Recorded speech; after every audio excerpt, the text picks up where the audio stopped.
Hi, my name is Hi, Roz. I'm Pat. This is Pat, and today I'm going to introduce to you the concept of nature's principle.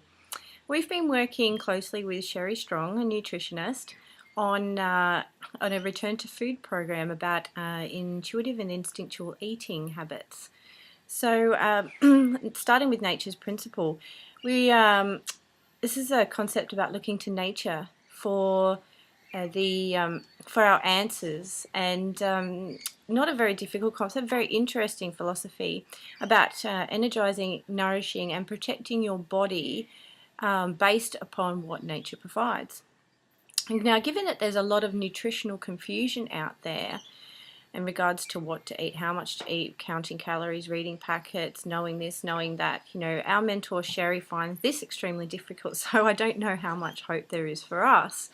And our aim is to try and improve this experience for you.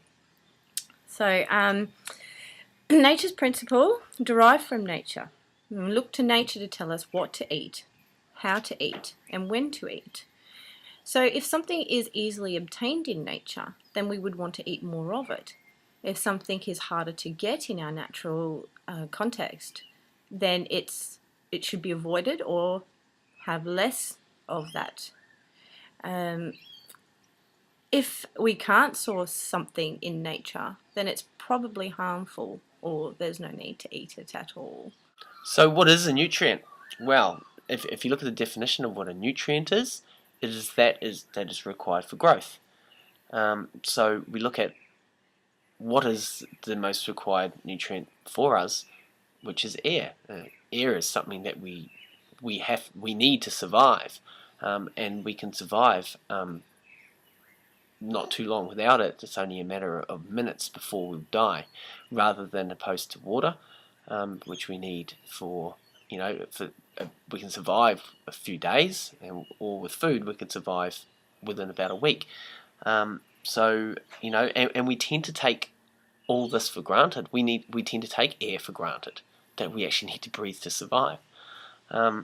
So water. 70% of it in our body, and there's probably no coincidence that it's 70% of the land. So once again, nature's trying to tell us something, and people tend to be drawn to water also. So majority of people who live, we're all surrounded south by water, and we need to also look at the quality of the water that we're drinking. It needs to be pure. It needs to be good for us. It needs to be hydrating. Now, next main nutrient is something that we see a lot of, and that is green, such as a lettuce. That's a beautiful lettuce purchased from the local organic market here. Yes. He picks them fresh each morning, and this lettuce you wouldn't believe is actually nearly a week old, and it looks divine. Anyway, back to being green. Okay, green is everywhere, so that's nature's way of telling us that we need to consume more green. Now, a lot of the green that we do consume is grown close to the ground. It's easily obtained. We pick it at a young stage, and when it contains the most when its energy is at its highest, I should say. There's so many different flavors that come from green. We have cucumbers and zucchinis and basil and capsicums, and then we have our herbs and grasses, lettuce, and all those kind of things. I think that nature is telling us here that these are easily obtained, they're easily grown, they're fast grown, and so therefore, we should be consuming most of this. With other vegetation, say for example, fruit. Fruit is grown usually on trees, which take a long time to mature.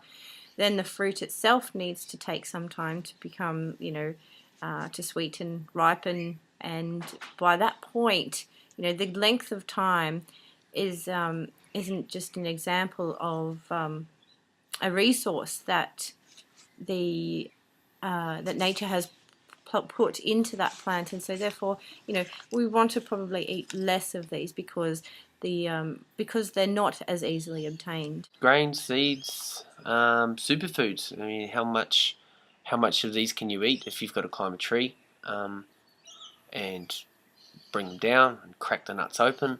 It actually takes a lot of energy to be able to do that, so I think in nature probably suggests that we need to eat less of it. Seeds, they're just a concentrated version of the plant, so we probably need to question it actually how much seeds we should be eating, as opposed to put them in the soil and growing them and getting more and more for you, for your family, and also to be able to provide for others also. Superfoods, you have fads and stuff, goji berries and cacao and all that sort of stuff, which is just a concentrated form again. And I think what a lot of people tend to forget is they are a superfood, but they can also be a medicine also. And when you look back, they were probably intended as a medicine rather than just something that you can eat loads and loads of for breakfast and pile it on your cereal. And they're highly nutrient, but probably intended more for people who need them, whether it be ill. So we need to think about that also. So I think the answer lies here in looking to nature and using your intuition and your instincts. So consider how far away from nature your food that you're eating is, and make a decision based on that as to whether or not you should be eating it. Eating is definitely personal, so there's no judgment that should be placed on either yourself or others And in we this should regard. and we should be listening to our body's wisdom. We should be listening to our body when you're hungry or when you're not hungry. Quite often people are just eating For the sake of for the sake of eating. eating rather than actually need to question whether you're actually hungry. Yeah. And quite often, because people tend to eat more, without that they don't tend to know when they're hungry. That's right, and they tend to eat around schedules as well. That's right, before work, after work, whatever, the morning, afternoon, dinner time, they've got to have it at a set time. Who's to say that you have to have it at a set time? So just a few quick things for you to think about, and we'll be seeing you soon. Start questioning what it is that you put into your mouth. Yes. Thank you. Thanks. Bye-bye.